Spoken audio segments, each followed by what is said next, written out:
Maya Chappelle nació en marzo de 2020, hija de Dana Carr y James Chappelle. Maya estaba llena de vida y personalidad. También era muy traviesa. A Maya le encantaba cantar y bailar, y también le fascinaba el pastel, además de todo lo relacionado con Peppa Pig. Se decía que tenía una risa contagiosa, y todos los que la conocían la adoraban. Los padres de Maya estaban juntos desde que Dana tenía 17 años, y ella tuvo a Maya a los 21. Dana afirmó que, aunque el padre de Maya, James, era un papá maravilloso, su relación había sido tóxica y terrible, llena de violencia doméstica, algo que James negaría. De cualquier manera, terminaron separándose cerca del primer cumpleaños de Maya y compartieron la custodia desde entonces. Luego, cuando Maya tenía 2 años. En julio de 2022, Dana trabajaba temporalmente en el bar de una amiga cuando un repartidor de gas llamó su atención. Este hombre era Miguel Damont, y Dana pronto se enamoró de él. Ella diría que Miguel es encantador y cariñoso, los adjetivos menos precisos para describirlo, al menos según yo. Pocos días después de comenzar a salir, Miguel visitó a Dana en su casa en Catchgate, condado de Durham, y desde entonces prácticamente nunca se fue. Ahora Dana diría que Miguel, su nuevo novio, trataba a Maya como su hija. Ella decía que horneaban galletas juntos, y a veces él y Maya se sentaban en el sofá juntos a ver películas. Dana decía que su hija lo llamaba Di, y preguntaba por él cada vez que salía. ¿A dónde fue Di? Según Dana y Miguel, él tenía buena relación con Maya. Miguel dijo que él y Dana ya habían hablado antes sobre lo raro que era lo bien que él y Maya se llevaban, lo cual es algo extraño de pensar que es raro en este momento. El padre de Maya, Jaime, no estaba tan seguro acerca de este nuevo novio y decidió contactar a la policía para hacer una consulta bajo la ley de Sara. Esto era para ver si Miguel tenía antecedentes de abuso hacia menores. Sin embargo, Dana le mandó un mensaje de texto a su ex, Jaime, y le dijo que no necesitaba presentar esa consulta porque ella ya había terminado con Miguel. Le mintió y le dijo, él no está aquí, Jaime, ni planeo tenerlo cerca de mí o de Maya. Dana le comentó esto a Jaime, aunque Miguel, su nuevo novio, no tenía antecedentes penales, lo que habría involucrado a la policía. Semanas después, Miguel apareció en escena. El papá de Maya se preocupó aún más cuando empezó a notar un cambio drástico en su hija, y cada vez estaba más inquieto por su seguridad. Durante sus visitas a su papá, Maya había empezado a portarse mal y a quedarse despierta hasta muy tarde. James también se enteró de que el nuevo hombre con el que vivía su hija estaba involucrado con narcotraficantes y que actualmente lo estaban buscando por una gran deuda de drogas. Miguel había peleado hace poco con su mamá y su padrastro, porque la gente había estado llegando a su puerta en Sunderland una y otra vez buscando a Miguel y el dinero que les debía. Como resultado, les rompieron las ventanas, les arrojaron pintura a su casa y les robaron los fusibles, lo que los dejó sin electricidad. Como si todo esto no fuera lo suficientemente malo, Jaime empezó a notar moretones en el cuerpo de Maya, incluyendo uno muy grande en su hueso púbico.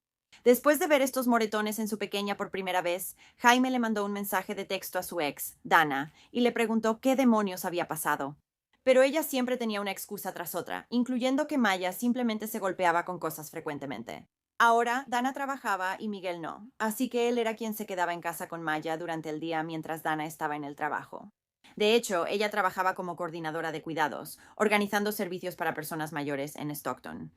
Gran parte de las lesiones de Maya ocurrieron cuando estaba sola en casa con Miguel.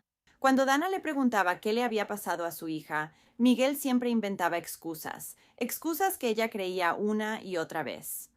Algunas de sus excusas incluían que Maya se mordía a sí misma y que se tropezaba con cosas. Dana incluso aceptaba las explicaciones que venían de Miguel. Eso no tenía ningún sentido, como la vez que tenía moretones en ambos lados de la cara. Miguel afirmó que era porque se había caído de un tobogán en el parque. Sin embargo, estos moretones tenían forma de dedos adultos.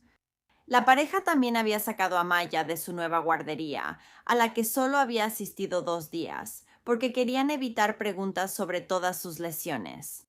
Cristóbal Fellows, padrastro de Dana, había visto a Maya mientras Miguel vivía allí. De hecho, Cristóbal la cuidaba y la bañaba, cuando notó una gran cantidad de moretones en su cuerpo. Y como estaba tan preocupado, terminó tomando fotos de todas estas lesiones, incluyendo algunas en su cara, abdomen y área púbica. El padrastro de Dana luego le envió estas fotos. Sin embargo, ella ignoró sus advertencias y le dijo que su hija simplemente se había hecho esas cosas a sí misma. Aún se notaron más moretones en el cuerpo de la niña después de que pasó el fin de semana con su abuela y su padre, James. Pero después de que la devolvieron a su madre, Dana, cuando terminó el fin de semana, Dana intentó decir que se había hecho los moretones mientras estaba bajo el cuidado de su abuela. En un momento, la tía abuela de Dana se preocupó tanto que llamó a los servicios de protección infantil. Sin embargo, no se sabe si realmente se hizo algo al respecto. El mismo día que Dana intentó culpar a la abuela de Maya por los moretones, Miguel le mandó un mensaje a Dana diciéndole que era la última vez que podía cuidar a Maya. Debido a las lesiones, él no quería que lo culparan, así que le mandó un mensaje de texto y le dijo: «Lo siento, pero no voy a permitir que nadie me acuse a mí ni a ti». En un momento, Dana incluso le envió un mensaje de texto a la mamá de Miguel, diciéndole que él había estado muy estresado por lo que pasaba con Maya. Ella dijo que no sabía qué hacer, pero después volvió a mandar un mensaje diciendo que tenía que hacer algo porque podía verlo recaer de nuevo, y eso no ayudaría a nadie. Así que, a pesar de haber sido alertada sobre la situación, Dana no hizo nada para evitar que su hija saliera lastimada. En vez de eso, le dijo a Miguel que lo amaba y no quería perderlo meses después de que él se mudó con ella. El 15 de septiembre Maya tenía programado pasar un tiempo con su padre, pero Dana le dijo que no podía ir porque estaba demasiado enferma. Sin embargo, probablemente solo estaba ocultando los moretones que Maya tenía en su cuerpo. El 27 de septiembre, poco más de una semana después, Dana recibió mensajes de Miguel mientras trabajaba. Él le dijo que Maya tenía otro moretón apareciendo en la cara, a lo que Dana respondió: «Ay, pobrecita, bendícela». Miguel le mandó a Dana una foto de los moretones de Maya con el mensaje: «Mira cómo está, hombre». Dana luego le respondió por mensaje: «¿Qué carajos?». Miguel contestó: «Amor, de verdad espero que no pienses que yo le estoy haciendo esto». Ella respondió: «Nunca pensaría eso». Y Miguel le dijo: «Nunca le he puesto una mano encima, te lo prometo». Y Dana volvió a responder: «Lo sé, amor, por favor no pienses que yo alguna vez pensaría eso». Tal vez deberías pensarlo. Más tarde ese día, Dana le texteó a Miguel: «Gracias por ayudarme con Maya». Al día siguiente de que se enviaron estos mensajes, el 28 de septiembre, Dana volvió a irse a trabajar mientras Miguel se quedaba en casa con Maya. Esa mañana, Maya despertó con un virus estomacal que había estado en casa. No se sentía bien, pero no era grave. Luego, a las 3:37, esa tarde, Miguel llamó a Dana en pánico, diciéndole que Maya no se sentía bien y que necesitaba que regresara a casa. Luego llamó al 999 y les dijo que la niña pequeña jadeaba tratando de respirar. Mientras Dana corría a casa, le mandó un mensaje a su novio: «Ya voy, no me dejes, ¿estás bien?». Pero no escribió nada sobre su hija porque claramente no le importaba, solo le importaba su vida amorosa con Miguel. Policía y paramédicos arribaron tras la llamada al 999 y hallaron el cuerpo sin vida de Maya en la sala. De ahí fue trasladada en helicóptero al Royal Victoria Infirmary en Newcastle, pero nunca volvió a recuperar la conciencia y murió en el hospital 2 días después. Cuando llevaron a Maya, los doctores notaron de inmediato muchos moretones y marcas en su cuerpo. En realidad, unos 50, lo que generó sospechas sobre la muerte de la pequeña. Solo cuando llegó al hospital con Maya, Dana lo declaró. Ella empezó a darse cuenta de que algo no estaba bien y que las heridas de su hija habían sido hechas intencionalmente. Una autopsia reveló que la pequeña había muerto tras ser sometida a una agresión con objeto contundente, que probablemente incluyó sacudidas y un impacto fuerte en la cabeza, así como golpes fuertes en el abdomen. También se encontraron marcas que indicaban que le habían jalado la oreja izquierda y la mandíbula. La patóloga incluso dijo que la gran cantidad de daño que se había hecho en los ojos de Maya era algo que normalmente solo veían en accidentes automovilísticos a alta velocidad y caídas desde varios pisos. Todas las lesiones de Maya parecían haber sido infligidas deliberadamente y resultaron en daño cerebral del cual nunca pudo recuperarse. Miguel Damón fue arrestado en la escena al llegar la policía y paramédicos y después acusado de asesinato. Una vez interrogado, Miguel negó ante los detectives haber lastimado a Maya. Dijo que su relación con la niña era perfecta, según declaró a las autoridades. La llevaba a las tiendas, le compraba dulces, nunca la regañaba ni le gritaba. Él afirmó que esa tarde ella se sintió mal, así que se fue a su habitación a recostarse mientras hacía esto. Él decidió jugar algunos juegos de Xbox. Pero después de 10 minutos escuchó un fuerte golpe proveniente del cuarto de Maya, así que se levantó para ver qué había pasado. Cuando lo hizo, encontró a Maya tirada en el suelo, flácida y jadeando por aire. Llamó al 999 y, siguiendo las indicaciones, le dio RCP a Maya hasta que llegaron la policía y paramédicos. Pero Miguel también le dijo a la policía que no tenía idea de cómo habían ocurrido realmente sus heridas. Él supuso que debió haberse caído de la cama al piso alfombrado y, en su caída, golpeó una perilla que estaba en su mesa de noche. Entonces, ¿cómo es que eso causa 50 lesiones diferentes y un traumatismo craneal severo? Ah, cierto, no lo hace. La policía tampoco creía ni una palabra de lo que decía Miguel. Y durante su investigación, las autoridades también hablaron con el padrastro de Miguel, Carlos Gallagher, quien de hecho había visitado la casa el día en que Maya murió. Él ya había estado ahí a las 10:40 am y notó que Maya estaba muy alterada pidiendo a su mamá repetidamente. Él diría que ella le temía mucho a Miguel. El padrastro se fue como a las 11:15. Él comentó que pensó en llevarse a Maya porque se veía incómoda con Miguel, pero no lo hizo. También se encontró un video en el teléfono de Miguel del día en que agredió a Maya alrededor de las 11:40 de esa mañana. Él grabó un video y en él se puede ver que la niña claramente está molesta. Y ella está tratando de retroceder hacia una abertura en forma de caja, como si intentara esconderse en un espacio donde ningún adulto pudiera alcanzarla. Miguel le envió el video a Dana, quien respondió «¿Qué carajos?», y después lo llamó. Los registros telefónicos mostraron que, antes del ataque a Maya, Miguel llamó repetidamente al Departamento de Trabajo y Pensiones. Intentó iniciar sesión en su sitio web para arreglar su crédito universal, que es la asistencia social en Estados Unidos, alrededor de las 2 p.m. Esa tarde se enteró de que en realidad le habían suspendido sus beneficios. La policía también notó que mientras los paramédicos le estaban haciendo RCP a Maya, Miguel salió de la habitación con su teléfono para hacer otra llamada. De nuevo llamó sobre su crédito universal para saber por qué le habían suspendido los pagos, mientras su pequeña estaba muriendo en la habitación justo al lado de él. Ese día Miguel también era perseguido por sus deudas de drogas. 5 minutos después de su mensaje sobre las deudas, llamó a Dana y le dijo que Maya no se sentía bien. Además, la policía también descubrió que Miguel había creado un perfil en línea de citas en Plenty of Fish. Esto fue mientras estaba con Dana y él había estado enviando mensajes en secreto a otras mujeres. También había estado enviando mensajes a una mujer que dijo que estaba a punto de dar a luz a su bebé. Además de todo eso, Miguel admitió ser usuario de esteroides. Dana afirmó que no sabía nada de esto. Poco después del arresto de Miguel, Dana Carr también fue arrestada y fue acusada de permitir la muerte de un niño y de crueldad infantil. Su juicio comenzaría en octubre de 2023 y la abogada de Dana intentaría decir que su clienta había estado obsesionada con Miguel, lo que la había dejado cegada por el amor. Esto hizo que Dana no pudiera ver lo que realmente estaba pasando ni reconocer las señales de abuso. Su abogada también dijo que en un momento Dana se dio cuenta de que también era parcialmente responsable de la muerte de Maya. Sintió remordimiento genuino por no salvar a su hija cuando pudo. Luego, su abogada usó el viejo argumento de su infancia difícil.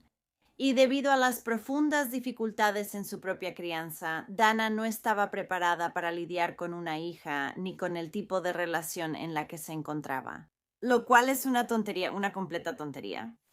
Cuando Dana fue interrogada en la corte, dijo sentirse físicamente enferma al sentarse cerca de Miguel en el banquillo de los acusados. Dana dijo que no solo no sabía que Miguel estaba hablando con otras mujeres, tampoco sabía que él estaba usando drogas y no sabía que él estaba lastimando a su hijo. Ella dijo que si lo hubiera sabido, lo habría dejado. Yo no le creo. La madre de Maya, Dana, luego le contó al tribunal que en realidad estaba embarazada de gemelos que eran de Miguel en el momento en que Maya murió. Sin embargo, tras la acusación de asesinato, ella decidió interrumpir el embarazo. La fiscalía afirmó que investigó la clínica donde ella aseguró haberse hecho el procedimiento, pero no hallaron registros. El juez también reconoció que sabía que Dana estaba angustiada por la muerte de su hija Maya porque la había amado. También dijo que Dana estaba de luto y lamentando la partida de Maya, y que ese era un castigo lo suficientemente grande que permanecería con ella por el resto de sus días. Este juez también le dijo a Dana que conocía la gravedad de las lesiones de Maya y quién las causó. Dijo que sus afirmaciones de estar cegada por el amor podrían explicar sus acciones, pero no las justificaban. Dana había mostrado un desprecio intencional o imprudente por el bienestar de Maya y sus mentiras para proteger a Miguel aseguraron que su hija siguiera expuesta a esta violencia. Ahora, Dana en realidad había estado en libertad bajo fianza mientras esperaba este juicio. Y durante ese tiempo no solo conoció a un hombre y se enamoró, sino que también tuvo un bebé con él. Sí. Michael Damon se negó a dar cualquier testimonio durante el juicio, pero su defensor intentó argumentar que no hubo una motivación sádica en la muerte de Maya. Y tampoco hubo un grado sustancial de premeditación o planeación. Michael fue declarado culpable de asesinato y condenado automáticamente a cadena perpetua, debiendo cumplir al menos 20 años antes de pedir libertad condicional. Y Dana Carr, la madre de Maya, fue encarcelada por 9 años después de ser declarada culpable de permitir la muerte de una niña. Y tanto Dana como Michael fueron declarados culpables de negligencia infantil. Cada uno recibió una sentencia de 6 años que se cumplirá de manera concurrente con sus otras sentencias. El 4 de noviembre de 2022 se realizó el funeral de Maya Chappell. Las calles de Consett se llenaron de personas vestidas de rosa, su color favorito. Una procesión con una carroza tirada por caballos que llevaba el cuerpo de Maya terminó en la iglesia de Nuestra Señora en San José, donde se celebraron sus servicios funerarios. Poco después de la muerte de Maya, su padre, James, escribió en Facebook y le dedicó unas palabras a su hija diciendo: «Bueno, hoy es el día. Te doy el último adiós, nena, y espero que por fin puedas estar en completa paz. Perdón por la tardanza. Si hubiera podido, lo habría hecho antes. Te amo mucho, Maya Luisa Chappell. Toda tu familia te ama. Esto no es un adiós para siempre, nena, solo un adiós por ahora. Algún día volveré a verte y te compensaré por todo hasta que nos volvamos a encontrar. Pequeña». Bueno, gracias por escuchar la historia de Maya hoy. Muchas personas se preocupaban por el bienestar de la pequeña, excepto quien más debía hacerlo, su madre. Al principio, Dana me hizo creer que Miguel la engañó y que ella estaba demasiado enamorada para notarlo. Pero cuando ella seguía justificándolo y ni preguntó por su hija tras la llamada de él para que volviera a casa el día que se lastimó, me hizo darme cuenta de que ella también definitivamente tiene la culpa de lo que le pasó a Maya. Ella estaba consciente de lo que estaba pasando, simplemente no le importaba. Así que si te gusta el True Crime y quieres escucharlo de mí, no olvides darle al botón de suscribirte aquí abajo y activar las notificaciones también. Así sabrás cuando suba un nuevo video, que es aproximadamente 2 veces por semana. Gracias por ver Un Mundo Malvado hoy. Hasta la próxima. Cuídense, chicos. Adiós.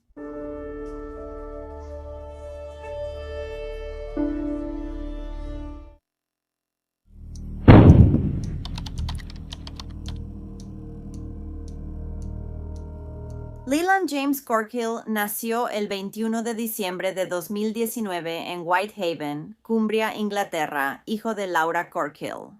Tenía 2 hermanos mayores y decían que Leland era un bebé alegre y despreocupado. Con la risa más contagiosa, también tenía la sonrisa más tierna, mejillas regordetas y adorables, y unos grandes ojos azules.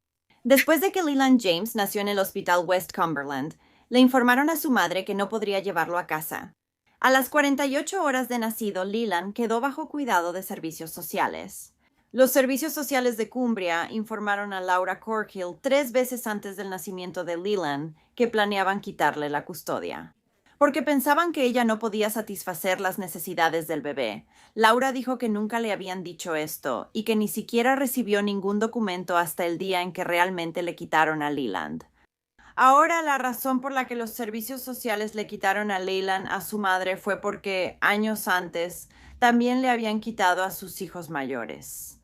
Laura Corkill en realidad había estado en una relación abusiva y cuando intentó terminar esa relación y llamó a la policía para que lo sacaran de la casa, ellos también llamaron a los servicios sociales y le quitaron a sus hijos.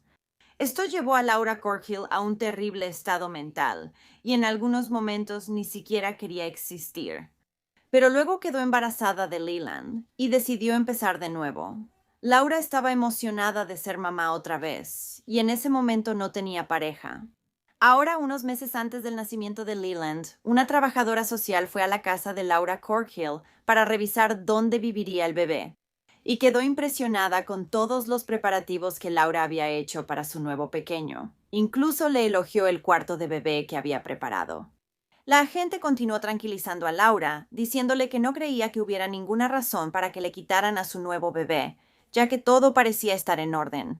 Pero luego la primera trabajadora social fue reemplazada por otra, y esta ya no fue tan amable con Laura. Laura fue sumamente abierta sobre su relación abusiva pasada, y ya había aprobado varias clases para padres. Prácticamente estaba haciendo todo lo posible para asegurarse de que los servicios sociales no le quitaran a su nuevo bebé. Así que fue una completa sorpresa cuando Leland James, su nuevo bebé, le fue quitado a tan solo 2 días de nacido. Y durante el siguiente año, Laura Corkhill lucharía para intentar recuperarlo, pero desafortunadamente eso nunca sucedería. Una vez que Leland James fue separado de su madre biológica, fue colocado en su nuevo hogar de acogida con su nueva madre adoptiva, Charlotte Day. Ella dijo que mientras estuvo ahí, él era feliz, risueño y le encantaba jugar. Ahora, Laura Corkhill tenía visitas con su hijo 4 veces a la semana y se aseguraba de ir a cada una de ellas. Ella adoraba estar cerca de él. Incluso le pidió a los servicios sociales si podían extender sus tiempos de visita, aunque eso fue negado. Y luego, en marzo de 2020, durante el primer confinamiento nacional por COVID, ya no se le permitió ver a Leland. Tuvo que hacer videollamadas con su pequeño en su lugar. Y ella cree que los servicios sociales usaron esto en su contra y dieron la impresión de que no quería visitar a su hijo tanto, cuando en realidad estaba desesperada por verlo y recuperarlo. Luego, poco después de esto, en julio de 2020, los servicios sociales le informaron a Laura Corkhill que su hijo, Leland James, sería puesto en adopción. En agosto de 2020, Leland James, de 8 meses, fue colocado con Laura Castle, de 38 años, y su esposo Scott Castle, de 35. Eran una pareja de Barrow y también tenían una hija biológica mayor que vivía en la casa. Habían sido aprobados para adoptar por un panel tras una evaluación de 8 meses, sin que se plantearan dudas sobre su idoneidad como padres adoptivos. Aparentemente, la hija biológica de Scott y Laura fue concebida mediante varios tratamientos de FIV, pero como no tenían suficiente dinero, decidieron que adoptar era la mejor opción. Pero a los pocos días de que los Castillos recibieran a Leland en su hogar, Laura Castillo comenzó a tener dificultades. Incluso hizo que miembros de su familia vinieran a ayudar con el pequeño. Y sí, la madre biológica de Leland tiene el mismo nombre que su madre adoptiva, ambas se llaman Laura. Y en noviembre de 2020, una trabajadora social fue a la casa de los Castillo y reportó que le preocupaba que Laura Castillo no estuviera creando un vínculo con el pequeño. De hecho, Laura le había dicho que no amaba a Leland, y esto no es inusual en las adopciones. Sin embargo, las siguientes cosas que Laura le dijo a la agente de servicios sociales sí fueron inusuales. Laura le dijo a esta trabajadora social que a Leland no le gustaba pararse y que simplemente era flojo y grande. Laura Castle mencionó que sentía que solo cuidaba al niño como niñera. Y cuando la agente mencionó la posibilidad de sacar a Leland de la casa, Laura Castle dijo que no. La familia extendida lo quiere, así que se queda. En diciembre de 2020 se revisó la situación de Leland y se informó a los Castle que no podrían adoptarlo permanentemente sin realizar más trabajo terapéutico. La pareja decidió seguir con el proceso y se sugirió una reunión de planificación con trabajadores sociales para el año nuevo. Esa reunión nunca ocurrió porque el 6 de enero de 2021, alrededor de las 8:15 p.m., Laura Castillo llamaría al 911 y pediría una ambulancia para los residentes. Ella dijo que Leland James, de 13 meses, no respondía y tenía dificultades para respirar. Dijo que se había lastimado la cabeza al caerse del sofá. Pero una vez que los paramédicos llegaron a la casa, de inmediato se mostraron sospechosos de la historia de Laura. Porque Leland no solo había sufrido un paro cardíaco, sino que también tenía una hemorragia cerebral, lo cual no sería causado por caerse de un sofá. Leland James fue llevado de urgencia al Furness General Hospital y luego trasladado al Hospital Infantil Alder Hey en Liverpool, donde quedó en soporte vital. Lamentablemente no se pudo salvar al pequeño y Leland James murió al día siguiente, el 7 de enero de 2021. Laura Castle declaró a la policía, familiares y amigos que la muerte del pequeño fue un trágico accidente. Eso había ocurrido mientras su esposo, que trabajaba en el turno nocturno, estaba durmiendo. Así. Fui directo por el dolor. Admitiste que previamente habías abofeteado o tocado a Nathan James. Lo agitas. Leland solo había estado con ellos durante 5 meses antes de morir, y la madre biológica de Leland, Laura Corkhill, fue contactada el día que lo enviaron al hospital. Desafortunadamente, no le dieron el nombre del hospital al que llevaron a su hijo, y ella no se enteró hasta aproximadamente 24 horas después. Cuando Laura Corkhill supo en qué hospital estaba Leland, fue de inmediato, pero lamentablemente ya era tarde. Y Leland Corkhill ya estaba muerto y su cuerpo era necesario como evidencia. Así que a Laura Corkhill ni siquiera le permitieron abrazar a su pequeño una última vez. Leland Corkhill había muerto por lesiones graves en el cerebro, la columna y los ojos. La patóloga que realizó la autopsia dijo que el grado de fuerza que se habría ejercido sobre Leland para causar estas lesiones habría sido significativo. La patóloga dijo que muchas de sus lesiones eran consistentes con una agresión, y los moretones en su cabeza y rostro eran compatibles con pellizcos, bofetadas, empujones y pinchazos. También había una herida en sus labios que fue causada por Laura Castillo al meterle a la fuerza una botella en la boca. Por enojo y no para consolarlo, como ella decía que había hecho, Laura Castillo fue arrestada y acusada de asesinato y crueldad infantil. Scott Castillo fue arrestado y acusado de causar o permitir una muerte y de crueldad infantil. Aparentemente, Laura Castillo le había dicho a una terapeuta comisionada de salud pública durante una de sus sesiones de terapia de conversación que tenía problemas para controlar la ira, así como depresión y ansiedad. Laura también le dijo a esta terapeuta que a menudo estaba irritable y de mal genio. También dijo que le gritaba demasiado a su hija. Y se descubrió que Laura bebía 6 botellas de vino cada semana y su esposo, Scott, casi la misma cantidad. Además de todo esto, la pareja tenía problemas financieros, tenían muchas deudas y claramente estaban teniendo dificultades. Lo que nos lleva a preguntarnos, ¿querían adoptar a Leland para agregar un nuevo miembro a su familia o querían adoptar al pequeño para recibir ese cheque mensual? Así que toda esta información crítica que Laura Castillo había revelado no fue enviada a su médico de cabecera, lo que significaba que el panel de adopción no tenía esta información en el momento en que tomaron su decisión. Y por supuesto, Laura Castillo tampoco le contó nada de esta información al panel de adopción, porque quería engañarlos para poder adoptar a Leland de todas formas. Laura y Scott Castillo irían a juicio en mayo de 2022. Y como dije, Laura Castillo había sostenido todo este tiempo que su muerte fue solo un accidente. Eso fue hasta que el jurado prestó juramento para el juicio de Laura y Scott Castillo. En ese momento, Laura Castillo se declaró culpable de homicidio involuntario porque, aunque sabía que había matado a Leland, dijo que no fue su intención. Laura Castillo continuó diciendo al tribunal que esa mañana, después del desayuno, sacudió violentamente al pequeño porque no dejaba de llorar. Y su cabeza había golpeado el descansabrazos, lo que provocó que se cayera de su regazo al suelo.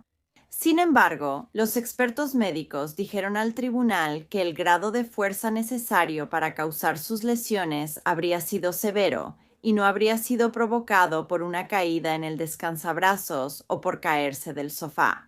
El tribunal creyó que Laura Castillo había perdido la paciencia y había golpeado la parte trasera de la cabeza de Leland contra un objeto duro, como un mueble. Por supuesto, Laura Castillo le había asegurado previamente a los trabajadores sociales que ella no castigaba físicamente al pequeño, como no se debe hacer porque es un bebé. Sin embargo, su abuso hacia Leland fue detallado en muchos mensajes de texto entre ella y su esposo, Scott.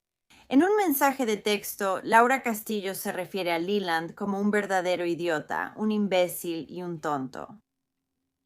Él es un bebé, mientras que su esposo lo llamaba gordo de mierda, idiota y imbécil. Algunos mensajes de texto mostraron que Scott, aunque no abusaba directamente de Leland, sabía del abuso y lo alentaba activamente. Los mensajes del 23 de septiembre de 2020 mostraron que Laura Castillo le dijo a su esposo, quien trabajaba de noche: honestamente, realmente no me gusta. Es un quejumbroso absoluto y realmente me arrepiento de haber hecho esto. Ella continuó diciendo: voy a perder la cabeza, me hace enojar todo el tiempo. Nunca puedo tener un buen día o noche, nunca. Otro mensaje de texto de Laura Castillo ese día decía: aunque necesito dejar de golpearlo, porque si empiezo no voy a parar, y eso no nos lleva a ningún lado. Y me siento mal. ¿De verdad te sentías mal? Porque si así fuera, habrías parado en vez de seguir hasta que él muriera. Laura. Al día siguiente, ella le mandó otro mensaje a su esposo diciendo: lo he golpeado muchísimo. Ya no puedo más. ¿A cuál va a tener que ir? Scott respondió: está bien, bebé, él realmente lo arruinó, al menos lo intentamos. Y al día siguiente hubo aún más mensajes llenos de odio entre los dos. Laura le escribió a Scott diciendo: lo acabo de golpear otra vez, no quiero hacer esto. De verdad, ya no sé qué hacer. Nadie te habla de estas cosas. Eso es raro porque siempre escucho a la gente decir que los bebés lloran. Pero al parecer, Laura Castillo no recibió ese aviso. Luego continúa diciendo: parece que soy una madre abusiva. Y la respuesta de Scott es: no eres una madre abusiva, cariño. Para nada. No digas eso. Él está demasiado dañado para que lo manejemos. Mejor déjalo así. No quiero que tengas una crisis. Eres más importante para mí que él. Así que en el momento en que se enviaron estos mensajes de texto, Leland tenía menos de un año. Y están hablando de él como si fuera un adulto al que odian, o sea, hola, es un bebé. En la corte, Laura Castillo afirmó que esos mensajes de texto eran solo su humor y no debían tomarse en serio.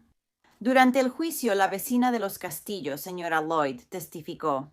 Ella dijo que ella y su familia escuchaban constantemente a Laura gritar, así como un sonido de bofetadas y a un niño llorando.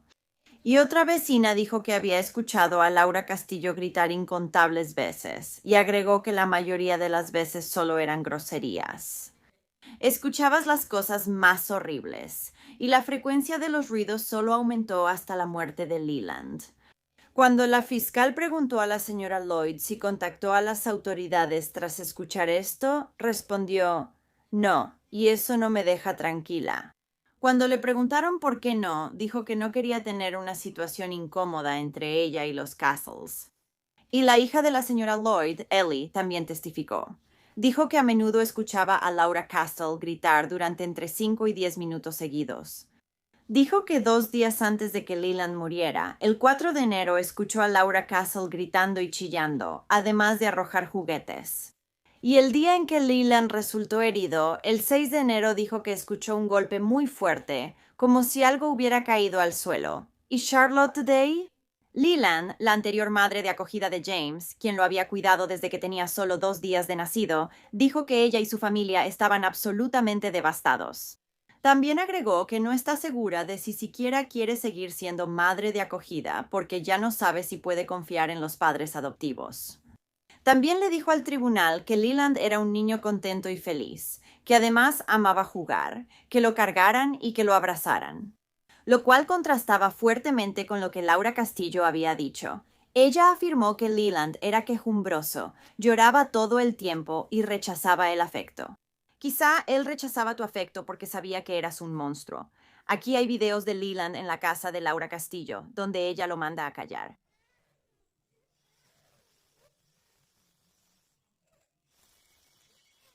Que tú tenías.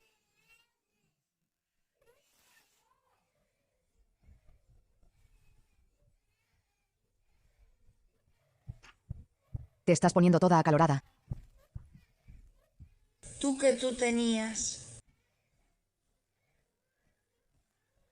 En un intento de defender a su clienta, el abogado de Laura Castle dijo que sabía que ella estaba teniendo dificultades porque su esposo trabajaba de noche, además del confinamiento. También dijo que había días buenos y que claramente Leland era querido por los Castle. También dijo que no era el tipo de abuso gratuito que se ve en los titulares, y la jueza estuvo de acuerdo. Pero como si importara, Leland está muerto de todas formas, así que ¿a quién le importa qué tipo de abuso fue? Lo abusaron y lo mataron, o Laura lo hizo, y el tonto solo se quedó ahí viendo y dejó que pasara. O sea, Scott. Castle diría que sabía que su esposa estaba teniendo problemas, pero no pensó que ella lastimaría al niño. ¿En serio, Scott? Incluso después de esos mensajes de texto que acabamos de escuchar. Y Laura Castle lloró fuertemente durante todo el juicio, especialmente cuando la madre biológica de Leland, Laura Cornhill, leyó su declaración y llamó a Laura Castle un monstruo absoluto. Laura Cornhill dijo que le habían quitado a su hijo por riesgo de daño emocional y físico. En realidad, él sufrió todo esto por su madre adoptiva. Ella dijo: "Me prometieron una buena vida y estuve de acuerdo. Ahora estoy destrozada. Puedo asegurar que esto no habría pasado si él estuviera conmigo. Ahora una vida inocente se perdió. Me destroza saber que nunca volveré a ver su rostro". Y Laura Cornhill continuó suplicándole al juez que le diera a Laura Castle la sentencia máxima. Tras 2 semanas y media de juicio, el jurado tardó menos de 3 horas en dar su veredicto. Declararon a Scott Castle no culpable y fue absuelto de todos sus cargos. Sí, Scott Castle salió libre, aunque él sabía del abuso y ahora lo estaba fomentando. Laura Castle recibió cadena perpetua con libertad condicional posible en 18 años. La jueza la sentenció a 21 meses por crueldad infantil que debe cumplir. Al mismo tiempo, dijo que Laura Castle era un ser humano horrible y una mentirosa manipuladora.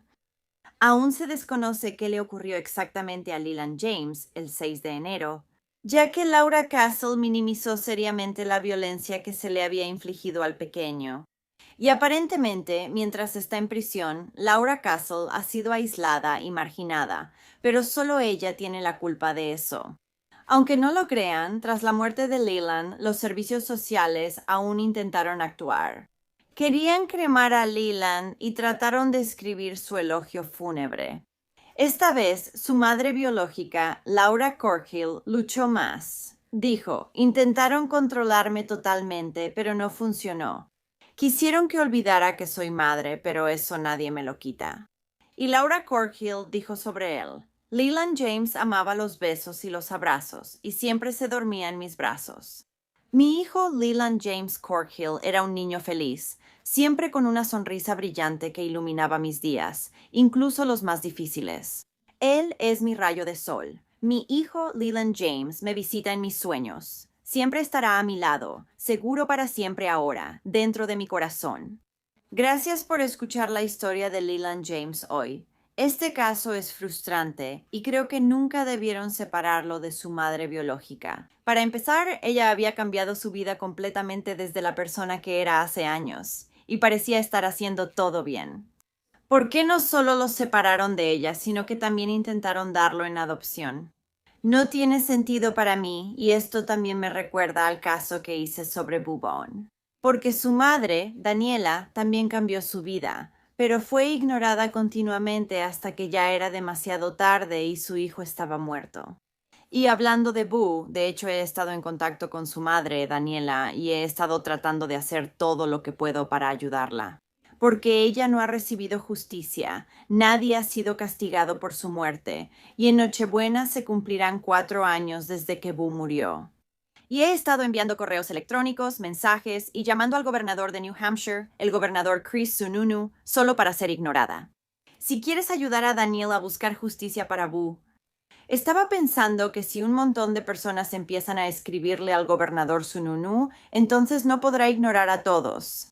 Así que escríbele una carta y hazle saber que Boo Bond, el niño de 5 años que fue asesinado en su estado, necesita justicia. Aún así, Daniel es una persona muy dulce y ella y su hijo no merecían nada de esto, al igual que Laura Cornhill y Leland.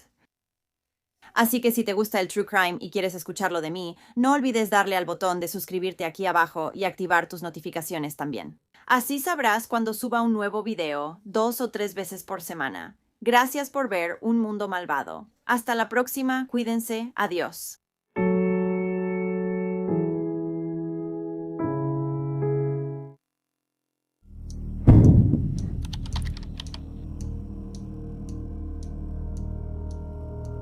Hannah Grace Rose Williams nació como Hannah Alemu el 19 de julio de 1997 en Etiopía.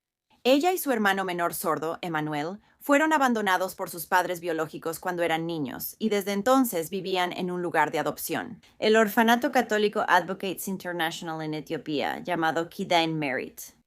Se decía que Hannah disfrutaba tejer, hacer crochet, leer, dibujar y varias manualidades. A Hannah le gustaba jugar fútbol y andar en bicicleta. Y la describían como una joven muy agradable, con una gran personalidad y una sonrisa hermosa. Como nota aparte, las personas que terminarían quitándole la vida fueron quienes escribieron esto. Entonces, en agosto de 2008, Hannah y Emmanuel volaron con un acompañante a Estados Unidos para vivir con una pareja. Carrie y Larry Williams, una pareja de casi 50 años que vivía en Cedric Woolley, Washington, nunca habían conocido antes a los Williams. Ya tenían 7 hijos biológicos juntos, que tenían entre 7 y 17 años, pero recientemente habían decidido que aún querían más hijos. Sin embargo, como Carrie ya no podía tener más hijos, decidieron adoptar. Realizaron un estudio y evaluación en casa con la agencia de adopción y pronto fueron aprobados para adoptar. Poco tiempo después, recibieron una llamada telefónica diciendo que había un pequeño niño sordo en Etiopía que necesitaba un hogar.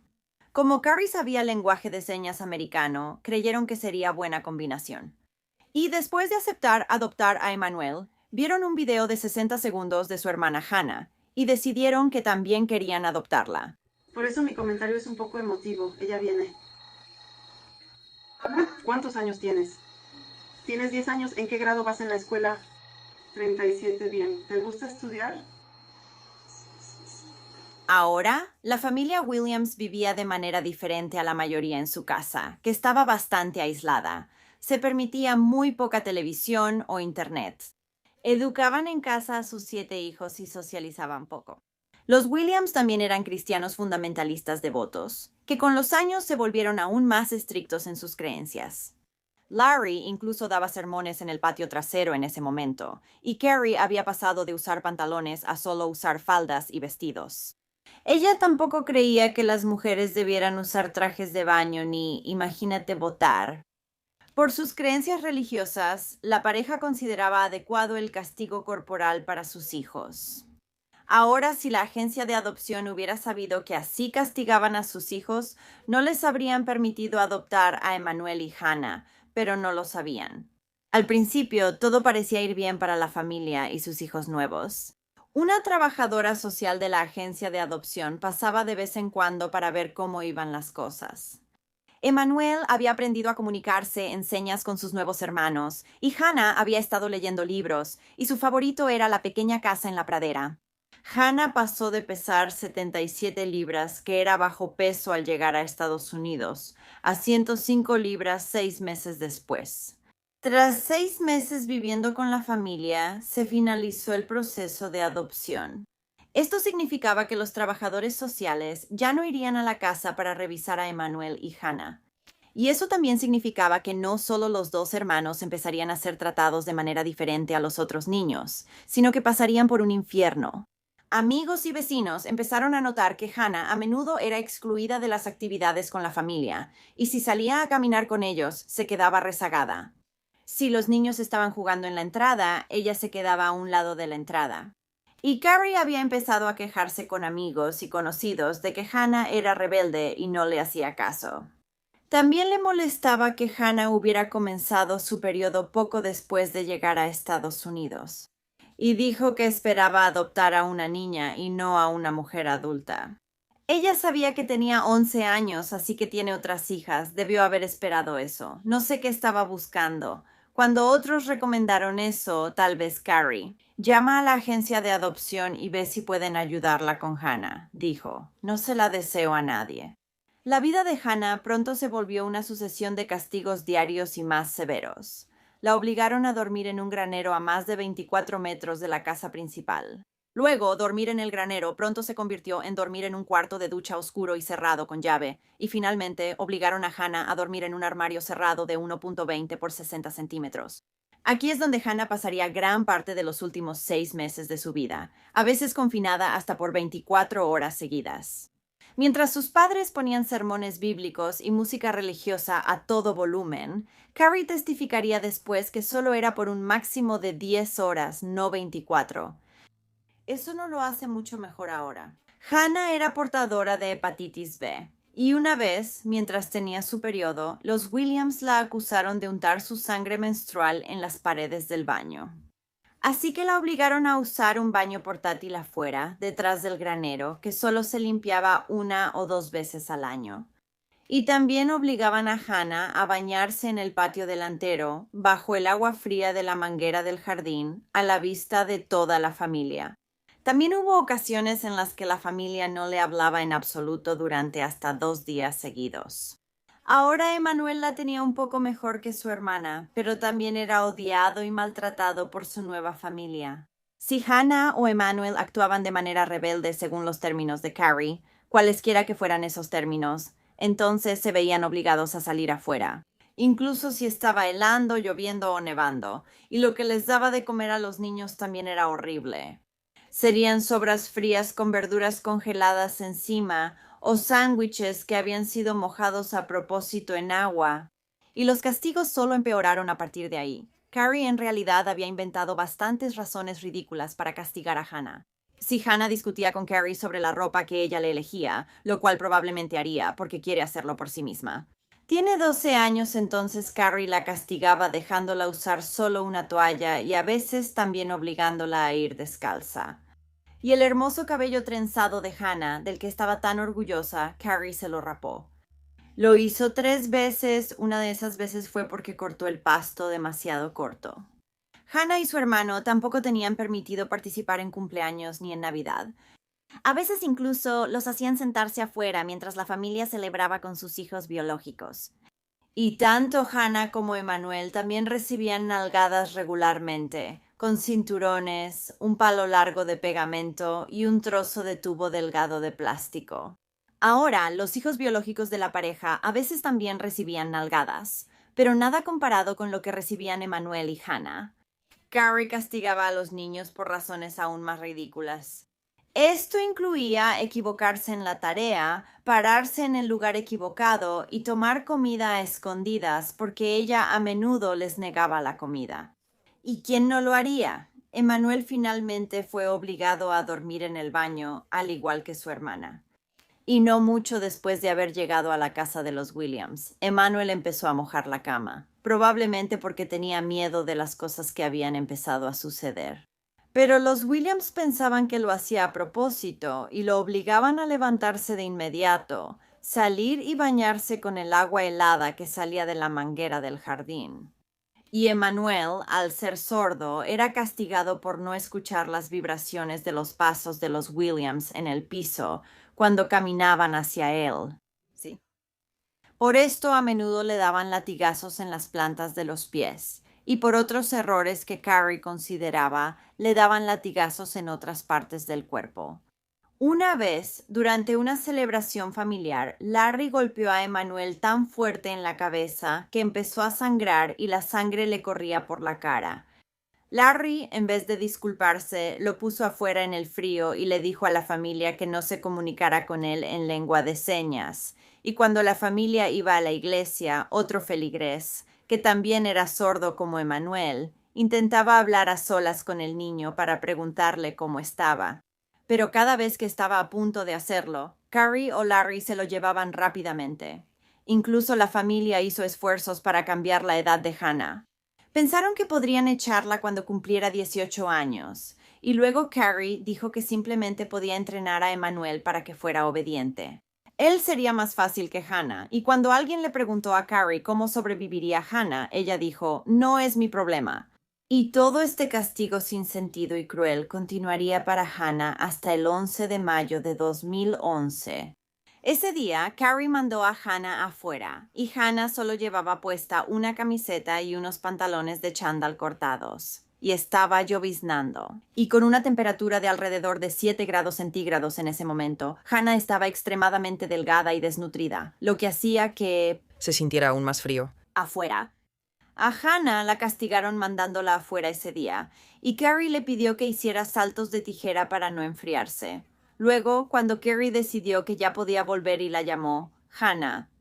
Ella dice que Hannah fue desobediente y decidió no regresar, ¿verdad? Después de pasar tanto tiempo afuera congelándose, ya no querría volver para estar calientita. No, no afuera. Hannah pronto empezó a tambalearse y sus hermanos ya llevaban un rato mirando por la ventana. Emmanuel diría que se estaban burlando de ella. Hannah pronto empezaría a quitarse la ropa mientras aún estaba afuera en el frío, algo que se conoce como desvestimiento paradójico por hipotermia. Hannah entonces empezó a caerse y a golpearse la cabeza. Se volvía a levantar, pero Carrie pensó que solo estaba fingiendo y pretendiendo que no podía caminar cuando volvía a caerse una vez más. Finalmente, Hannah cayó de cara en el lodo cuando una de las hijas biológicas de Carrie informó que Hannah estaba tirada boca abajo y que esta vez no se estaba levantando. Entonces Carrie finalmente salió y la primera preocupación de Carrie ciertamente no fue la vida de Hannah, sino más bien su desnudez indecente.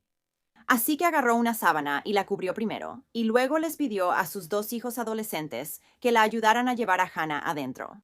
Antes de llamar al 911, Carrie decidió llamar a Larry, que volvía a casa tras su turno en Boeing. Probablemente para poder preguntarle qué tipo de tonterías debía decirle a la operadora del 911 y a los primeros en responder. Después de hablar con él, Carrie finalmente marcó al 911, donde le dijo a la operadora: «Creo que mi hija se ha quitado la vida. Es muy rebelde». Mientras la operadora del 911 guiaba a Carrie en la respiración boca a boca, ella comentó que la boca de Hannah tenía lodo y las pupilas dilatadas. Luego, la voz de Carrie se volvió molesta mientras le decía a la operadora que Hannah estaba desnuda y que últimamente había sido pasivo-agresiva y le estaba causando mucho estrés. Ella suena como McLean Jacota, el papá de Collins. Simplemente no entiendo qué podría hacer que odies tanto a una niña. No solo los matas, sino que luego te sientas ahí y actúas como si fueran totalmente viles y repugnantes, y como si los odiaras incluso después de que están muertos. ¿Qué les pasa? Los paramédicos llegaron después de la medianoche y llevaron a Hannah al hospital del Valle de Skagit. Ella tenía bajo peso, la cabeza recién afeitada y cicatrices por repetidas golpizas con una manguera de plástico. Cuando Hannah llegó al hospital, los doctores vieron que poco podían hacer por la niña, y el 12 de mayo de 2011 Hannah Williams fue declarada muerta. La policía entrevistó a Carrie ese día, y como Larry no estaba cuando Hannah se desmayó, solo la interrogaron a ella, hasta entonces. Carrie cooperó y respondió todas las preguntas que los detectives le hicieron. En la entrevista, Carrie dijo que el comportamiento de Hannah había empeorado en los últimos 6 meses y que había estado mintiendo, robando y autolesionándose. Pero Hannah no tenía problemas de conducta diagnosticados, como dijo Carrie, solo era rebelde. Más tarde le dijo a otro detective que estaba lidiando con los problemas de Hannah hablándole, leyéndole y tocando música, junto con otras formas de corrección. Y Carrie incluso diría que a la hora de la cena Hannah no quería comer. Sí, por eso estaba toda piel y huesos. Y Carrie también dijo que cuando Hannah se quitó la ropa, pensó que solo estaba jugando. Últimamente, Hannah se bajaba los pantalones frente a sus hermanastros, según dijo Carrie. Al menos un informe de autopsia determinó que Hannah murió de hipotermia y que la desnutrición, así como la gastritis crónica, fueron factores contribuyentes. Según sus registros médicos, entre 2009 y 2011, ella había perdido 30 libras. Hannah pesaba entre 76 y 80 libras al momento de su muerte, lo cual era menos que el 97% de las niñas de su edad. También era muy baja para su edad. El cuerpo débil de Hannah no resistió el frío de ese día. Un día tras su muerte, los servicios de protección infantil revisaron a los demás niños, entre ellos Emmanuel. Pero cuando llegaron a la casa, Larry se negó a dejarlos entrar, así que hicieron que la policía hiciera un seguimiento al día siguiente cuando se presentaron. Un oficial comentó que la familia tomó la muerte de Hannah como algo cotidiano. 12 días después, la policía entrevistó a los otros niños presentes en la casa. Para ese momento, lo más probable es que ya hubieran sido ensayados por sus padres, porque así es exactamente como sonaban sus declaraciones. Todos decían que Hannah era rebelde y que no le gustaba escuchar a Carrie. Un niño incluso dijo que pensaba que Hannah estaba poseída por demonios. Y 2 meses después, a mediados de julio, el CPS recibiría una denuncia anónima diciendo que a Carrie no le gustaban sus hijos adoptivos y que Emmanuel estaba siendo tratado tan mal como Hannah. Ahora, el CPS inició una investigación y los 8 niños fueron puestos bajo el cuidado del Estado. Pensarías que esto habría sucedido mucho antes de mediados de julio. Vieron lo demacrado que estaba su cuerpo y el hecho de que estaba desnuda afuera. O sea, obviamente aquí está pasando algo, no es normal. ¿Por qué no se investigó esto mucho antes? Y no fue hasta el 29 de septiembre de 2011 que Larry y Carrie finalmente fueron arrestados y acusados por el asesinato de Hannah. Fueron acusados de homicidio por abuso y asalto en primer grado a un menor, este último por el maltrato a Emmanuel. Al registrar la casa de los Williams, los detectives notaron que no parecía que ahí vivieran 8 niños. Todo estaba muy limpio y ordenado. Un libro fundamentalista cristiano sobre la crianza de los hijos llamado Para entrenar a un niño. Este libro da consejos a los padres sobre cómo criar a sus hijos. Obedecer sin cuestionar y recomienda que para lograr que tus hijos te obedezcan, empieces a darles nalgadas desde que tienen apenas unos meses de edad. Sí, ridículo. Este libro de entrenamiento infantil también ha estado implicado en la muerte de otros niños, como un niño pequeño en Carolina del Norte y una niña que vivía en California. Aparentemente, los conceptos del libro se habían aplicado diligentemente a todos los niños, porque le dijeron a los investigadores que ellos no se portaban mal, porque habían sido entrenados, y como sus hermanos adoptivos no fueron entrenados desde pequeños, por eso actuaban de forma rebelde. Pero este libro fue solo el comienzo. A los 7 hijos biológicos de Carrie y Larry se les permitió participar en el abuso contra Hannah, y Emmanuel, uno de los hermanos de Hannah, le dijo a los investigadores que a nadie le caía bien Hannah. Pero no importaba porque de todos modos ella siempre estaba en el closet. Y realmente ya no la escuchaban porque había dejado de llorar cuando la castigaban. Los niños dijeron a los detectives que Hannah no participaba en la educación en casa ni en las comidas familiares desde hacía más de un año. En el cuidado de crianza, después de que Emmanuel y los otros niños fueron retirados de la casa, una terapeuta y una especialista en niños sordos dijeron que Emmanuel tenía miedo de hablar sobre su tiempo en la casa de los Williams porque temía que lo castigaran. Sus habilidades lingüísticas también estaban atrasadas y se disculpaba compulsivamente por los errores más pequeños, además de preguntarle a su nueva madre de crianza por qué no lo lastimaba.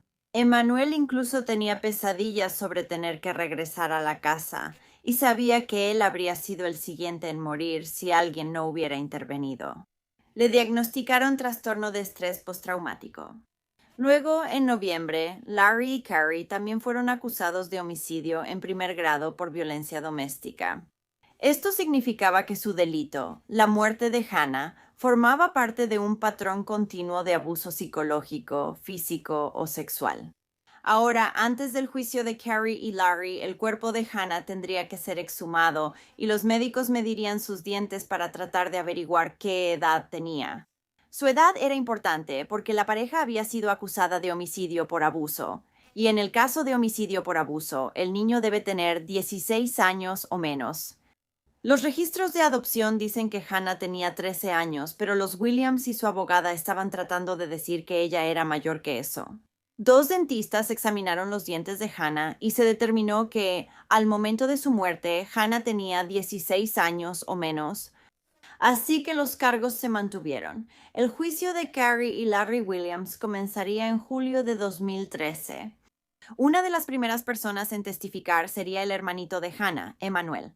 Un intérprete de lenguaje de señas lo ayudó a hablar frente al jurado. Les contó que él y su hermana fueron golpeados repetidamente, además de ser castigados con una manguera de agua mientras estaban en la casa de los Williams. Emmanuel diría, me golpearon muy fuerte, fue lo mismo para mi hermana. El papá usaba un palo para golpearnos si mojábamos la cama, y usaban una manguera de agua para rociar todo nuestro cuerpo. También me pegaban en la planta de los pies y en los dedos. Carrie y Larry Williams subieron al estrado para defenderse y empezaron a echarse la culpa el uno al otro.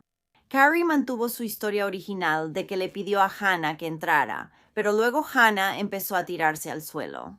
Carrie dijo que Hannah se golpeó la cabeza y se raspó las rodillas, pero pensó que solo hacía un berrinche.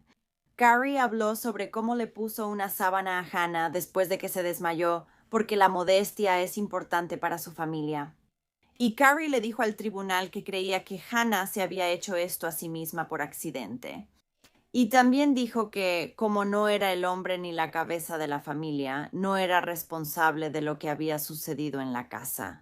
Larry le dijo al jurado que se sentía responsable y avergonzado. Dijo que a veces no estaba de acuerdo con los métodos de disciplina de Carrie y se arrepiente de no haber intervenido.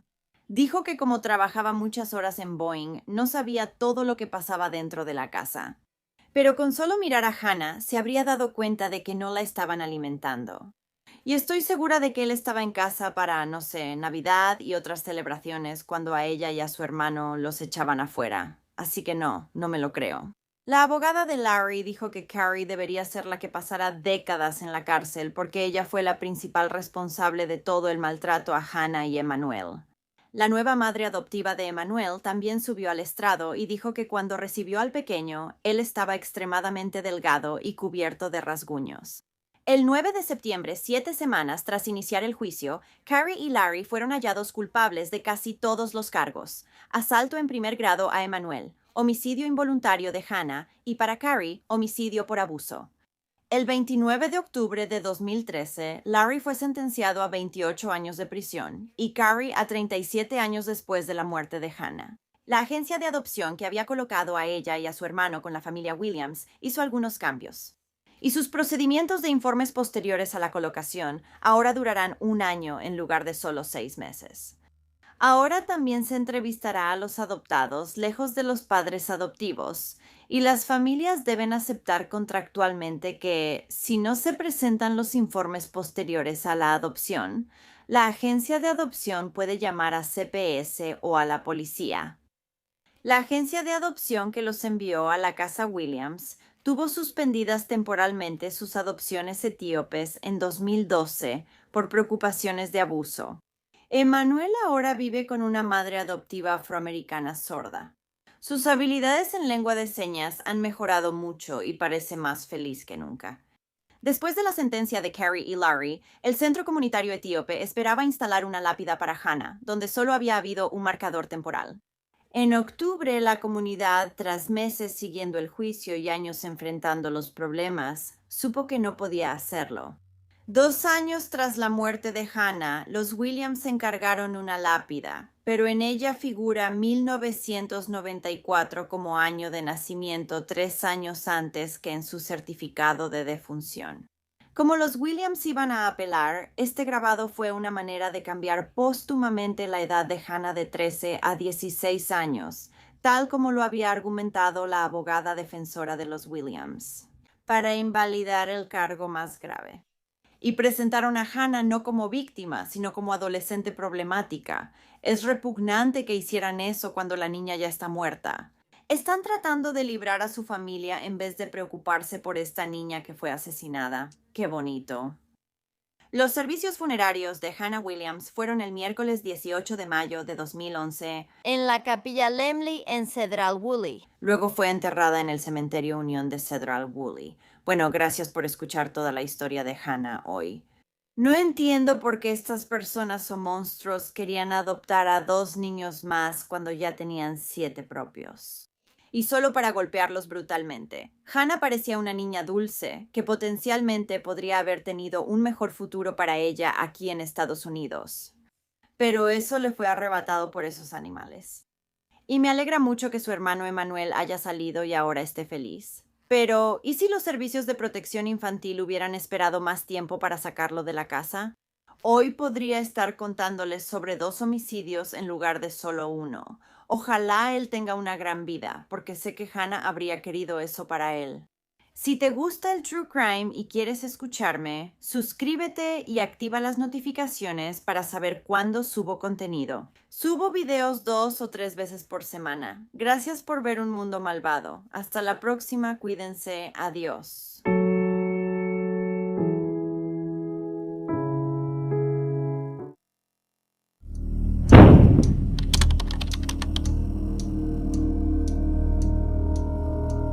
Marcus Faisal nació el 24 de junio de 2003 y pasó los primeros 3 años de su vida en Milltown, Ohio, con su madre, Donna Treviño, y sus 2 hermanos, Miguel y Peaches.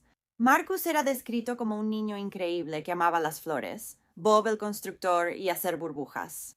Algunos lugares informan que Marcus solo tenía retraso, mientras que otros informan que tenía un diagnóstico de autismo. De todas formas, él iba a una escuela para niños con necesidades especiales. Siendo un niño pequeño, Marcus era muy activo y su mamá, Donna Treviño, tenía dificultades para seguirle el ritmo.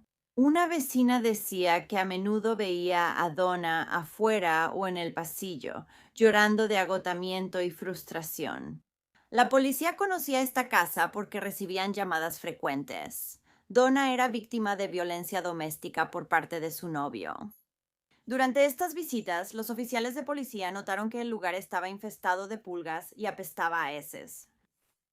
Poco después del primer cumpleaños de Marcus, el 9 de agosto de 2004, los servicios para niños del condado de Butler se involucraron por primera vez con la familia. Y en enero de 2006, Marcus se arrastró fuera de la ventana de su habitación en el segundo piso y cayó. Por suerte, Marcus no tuvo heridas graves porque pudo haber sido mucho peor. Solo necesitó puntos en la barbilla. Luego, el 22 de abril de 2006, encontraron a Marcus deambulando por las calles después de que casi lo atropellara un auto. Cuando la policía fue a hablar con Donna, ella dijo que cuidar a sus hijos se estaba volviendo demasiado para ella. Estaba demasiado abrumada y no sabía qué hacer. Ella dijo que no podía seguir cuidándolos, así que los trabajadores sociales del Servicio de Protección Infantil retiraron a los niños del hogar. Fue la tercera vez que los hijos de Donna fueron retirados de su cuidado. Así que los servicios de empleo y familia del condado de Butler recibieron la custodia temporal de Marcus y sus hermanos. La agencia privada Lifeway for Youth fue contratada por el sistema estatal de cuidado temporal, y ellos fueron quienes colocaron a Marcus bajo el cuidado de sus nuevos padres adoptivos. Liz y David Carroll eran una pareja de Union Township, que en ese momento estaba en el cercano condado de Claremont. Lifeway for Youth no sabía que el nuevo padre adoptivo de Marcus, David, tenía un problema de salud mental. Si lo hubieran sabido, esto lo habría descalificado inmediatamente para ser padre adoptivo. Tampoco sabían que había un tercer adulto viviendo en la casa. La novia de David. Sí, él tenía una esposa, Liz, y también tenía una novia que vivía con él, Amy Baker. Como mencioné, a David le habían diagnosticado un trastorno mental, ahora era bipolar, actualmente tomaba medicamentos para eso. Sin embargo, le era difícil mantener un trabajo, así que ayudaba a Liz con la guardería en su casa. A veces, a David se le dificultaba lidiar con los niños de la guardería y los niños de crianza en su casa. Eso le había quitado mucha atención a Liz de su matrimonio, así que en un momento David terminó mudándose también. Liz le rogó que regresara y él lo hizo, pero con él trajo a su nueva novia, Amy Baker. Liz decía que no le molestaba que Amy viviera ahí porque de todas formas le costaba mucho trabajo criar a todos los niños sola. 2 meses después de que Marcus quedó bajo el cuidado de los Carroll en junio de 2006, David Carroll fue arrestado por violencia doméstica. Más tarde fue desestimado, pero no se informó a Lifeway for Youth como lo requerían. El 15 de agosto de 2006, Liz Carroll, la madre adoptiva de Marcus, lo reportó como desaparecido. Liz contó que ella y Marcus jugaban en los columpios y resbaladillas del parque Juleef, cuando perdió el conocimiento por presión baja causada por una aparente afección cardíaca. Dijo que había estado ahí con 4 niños, un hijo que tuvo con David Carroll, otro niño adoptivo, un niño pequeño al que estaba cuidando, y Marcus, según dijo Liz. Al recobrar el conocimiento, Marcus ya no estaba y ella pensó que se había ido. Esto provocó una enorme búsqueda de 3 días en la que participaron cientos de voluntarios, agentes de la ley y equipos de búsqueda. Al tercer día dejaron de buscar porque no habían encontrado ninguna evidencia. Y después de hablar con algunas personas que estuvieron en el parque ese día, ninguna de ellas dijo haber visto a Marcus allí con Liz esa tarde. La historia de Liz tampoco tenía mucho sentido. Si ella se había desmayado y Marcus estaba ahí junto con otros 3 niños, ¿por qué él simplemente se habría ido corriendo? Era demasiado pequeño para saber que debía ir por ayuda. Los otros niños estaban ahí, así que lo más probable es que se hubiera quedado con ellos y con Liz, porque eso era lo que le resultaba familiar. No tenía razón para irse corriendo y esconderse solo porque Liz se desmayó. No es como si alguien lo estuviera persiguiendo, así que eso personalmente no me tiene mucho sentido. Liz suplicó entre lágrimas al público que ayudaran a encontrar a Marcus y el 22 de agosto de 2006 dio una conferencia de prensa. Con la misma ropa que llevaba el día que Marcus desapareció, ella afirmó que la usaba con la esperanza de activar la memoria de alguien que lo hubiera visto ese día. Liz dijo en su declaración: Estoy pidiendo que cualquier persona que me haya visto con mis hijos, o que me haya visto, o que haya visto a Marcus, por favor contacte a las autoridades. Luego siguió: Marcus es mi hijo. Sé que la gente cree que el cuidado temporal es solo eso, pero por favor llévenlo de vuelta a un hospital. Despertar cada mañana y no verlo correr hacia mí es muy difícil. Estoy más cerca de él que su madre biológica. Pero como aún no habían encontrado pruebas y no había testigos de que Marcus siquiera estuviera ahí, la policía empezaba a sospechar de Liz y David Carroll. La policía había entrevistado a la trabajadora social de Marcus y ella les dijo que no había visto a Marcus desde el 3 de agosto, aunque técnicamente ni siquiera lo había visto en ese momento, porque Liz y David le dijeron que él estaba durmiendo porque estaba enfermo. Después de que David, Liz y Amy fallaron en las pruebas de polígrafo, la policía decidió que necesitaban hacer un trato con uno de ellos para averiguar dónde estaba Marcus. Así que el 28 de agosto de 2006, Amy y Liz recibieron la orden de presentarse en la corte para testificar ante un gran jurado. Decidieron que iban a hacer el trato con Amy, siempre y cuando ella no tuviera nada que ver con la muerte de Marcus. Amy, por supuesto, aceptó este trato e inmediatamente empezó a culpar a Liz y David. Amy testificó que David y Liz no querían llevar a Marcus a la reunión familiar a la que iban a asistir el fin de semana del 4 al 6 de agosto. En vez de eso, lo ataron con cinta y lo dejaron en el closet cuando no estaban. Pero después de ir a Williamstown, donde se estaba llevando a cabo la reunión, David decidió que tal vez no era tan buena idea dejarlo ahí. Y dieron la vuelta y regresaron a casa solo para encontrar a Marcus ya muerto. Amy admitió que luego fue con David a una zona remota en el condado de Brown para quemar su cuerpo y después arrojar los restos que quedaban en el río Ohio. Después de este interrogatorio, Amy llevó a los investigadores a una vieja chimenea de piedra en una propiedad de 88 acres en el condado de Brown, donde dijo que David Carroll había quemado el cuerpo de Marcus. Los investigadores del sheriff del condado de Hamilton recolectaron material de la chimenea y, tras las pruebas de ADN, confirmaron que eran los restos de Marcus. Las autoridades también buscaron en el río, cerca de Aberdeen, donde Amy había dicho que habían tirado el resto de los restos. Desafortunadamente, solo se encontraron unos pocos huesos pequeños de Marcus Faisal el 28 y 29 de agosto. Tanto Liz como David fueron acusados formalmente en el condado de Claremont, así como en el condado de Hamilton. Estos cargos estaban ligados al asesinato de Marcus y a obstruir la investigación de su desaparición. Entonces, la angustia pública de Liz y sus súplicas para que Marcus volviera solo fueron una actuación elaborada. De hecho, la desaparición de Marcus en el parque Juleaf había sido uno de los dos planes que el trío había ideado. También habían considerado ir a Kings Island y decirle a las autoridades que él se había perdido mientras estaban allí. Liz afirmó que estaban, y cito, tratando de averiguar cómo. Íbamos a crear una historia sobre su desaparición y quién sería la persona. Dijo que al final la eligieron a ella como la que se suponía que había perdido al niño en el parque de Juleaf, y en el día en que supuestamente Liz se había desmayado. De hecho, Marcos fue visitado por una trabajadora social menos de una hora después. Como ya habían rechazado a una trabajadora social días antes que quería revisar a Marcos, los Carroll sabían que tenían que actuar antes de que otra trabajadora social viniera a buscar a Marcos de nuevo. Todo estuvo planeado desde el principio y ambos padres adoptivos fueron acusados. Ahora, aunque Amy Baker había recibido inmunidad en Ohio por su testimonio, aún enfrentaba la extradición de Ohio a Kentucky por manipulación de pruebas en su contra en el condado de Mason. Este cargo estaba relacionado con la confesión de Amy de haber ayudado a deshacerse de los restos de Marcus en el río Ohio, pero estos cargos en su contra fueron retirados más tarde, así que no cumplió ninguna condena por esto. Ataron los brazos de Marcus detrás de la espalda, lo cubrieron con una manta y la aseguraron con cinta adhesiva. Solo la cabeza quedaba expuesta. Y cuando Marcus empezó a llorar porque tenía miedo, las Carroll simplemente lo pusieron en un closet dentro de un corralito y encendieron un ventilador, cerraron la puerta y se fueron. ¡Qué agradable! Luego salieron de la casa para asistir a la reunión familiar de día y medio en Williamstown, Kentucky, solo para regresar a casa y descubrir el 6 de agosto que Marcus había muerto.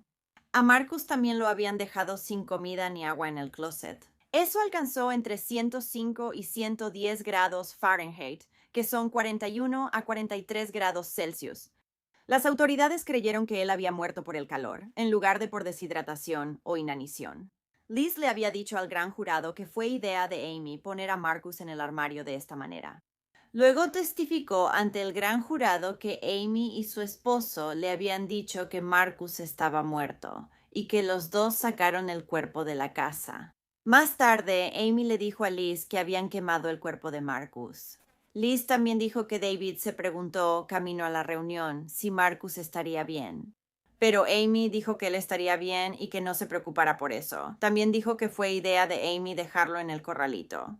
Fue idea de Amy envolverlo en la cobija con cinta adhesiva, y también fue idea de Amy hacer que se perdiera en el parque. Ella le echó toda la culpa a Amy.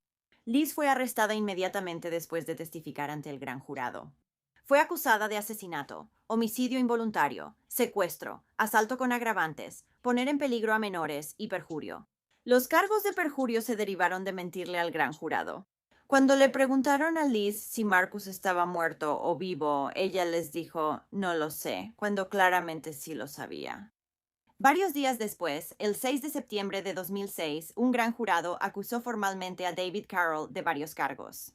Estos eran asesinato, homicidio involuntario, secuestro, asalto con agravantes, poner en peligro a menores, así como abuso grave de un cadáver. El 2 de febrero de 2007, el caso contra Liz Carroll llegó a los tribunales. La sala del tribunal estaba llena de reporteros, fotógrafos, abogados y otros jueces, muchos sentados en el área del jurado o de pie junto a las paredes. Las estaciones de televisión transmitieron la lectura de cargos, mientras Donna Treviño, madre biológica de Marcus, se sentó atrás en la sala del tribunal y fue consolada por su familia. Antes de recibir su sentencia, Liz se disculpó por las mentiras que habían motivado a miles de personas a buscar a Marcus. También insistió en que ella no mató a Marcus. Ella dijo, no lo hice ni lastimaría a un niño. Sí mentí después para proteger a mi familia y lo lamento. Quiero disculparme con mi comunidad y mi familia. Liz fue declarada culpable de todos los cargos el 21 de febrero de 2007 y fue sentenciada a cumplir condena. Por separado, una sentencia de 10 años por secuestro, otros 8 años por asalto con agravantes y 21 años por 3 cargos de poner en peligro a menores. Liz será elegible para libertad condicional a los 84 años. Por eso, David Carroll aceptó un acuerdo y se declaró culpable de asesinato y abuso grave de un cadáver. Los otros cargos fueron retirados como parte del acuerdo. El juez aceptó este acuerdo y sentenció a David Carroll a 15 años a cadena perpetua. David también dijo que Amy fue quien ató a Marcus. Ataduras similares habían ocurrido en el pasado debido a su comportamiento rebelde. Según ellos, simplemente nunca lo habían dejado solo en un armario, especialmente por un periodo de tiempo tan largo. David también dijo que Amy fue quien lo ató con la manta y la cinta adhesiva, aunque él estaba presente en ese momento. Tanto David como Liz están detenidos en el Centro de Justicia del Condado de Hamilton. Liz sigue negando su participación y culpa a Amy. No estoy segura. Parece que tal vez Liz y David están trabajando juntos para tratar de culpar a Amy de todo, o quizá Amy está más involucrada de lo que sabemos. Una investigación del Departamento de Trabajo y Servicios para Familias de Ohio señaló a Lifeway for Youth como responsable. El proveedor de cuidado de crianza en Carlisle, Ohio, que colocó a Marcus con los Carrolls, perdió la certificación operativa a Lifeway por varias razones, incluidas las relacionadas con Marcus. Se dijo que los Carroll maximizaban la cantidad de niños en guardería y de crianza que podían tener, para que pudieran maximizar la cantidad de dinero que estaban recibiendo. La pareja recibía $2,500 mensuales por la guardería y $1,000 por Marcus más ayuda extra para comida. David Carroll era elegible para libertad condicional en 2022. Sin embargo, le fue negada y su caso se ha pospuesto hasta 2032, cuando volverá a ser elegible para libertad condicional. El sábado 21 de abril de 2007, la chimenea que se había usado para incinerar los restos de Marcus Feisel fue demolida y convertida en un memorial para él. También en el Parque Hanlon en Georgetown, Ohio, se dedicó una banca a su memoria en lo que habría sido su cuarto cumpleaños, el 24 de junio de 2007. La celebración de la vida de Marcus se llevó a cabo el 4 de mayo de 2007 en la funeraria Baker Stevens en Middleton. Sus restos fueron enterrados en el cementerio Woodside, también en Middleton, Ohio.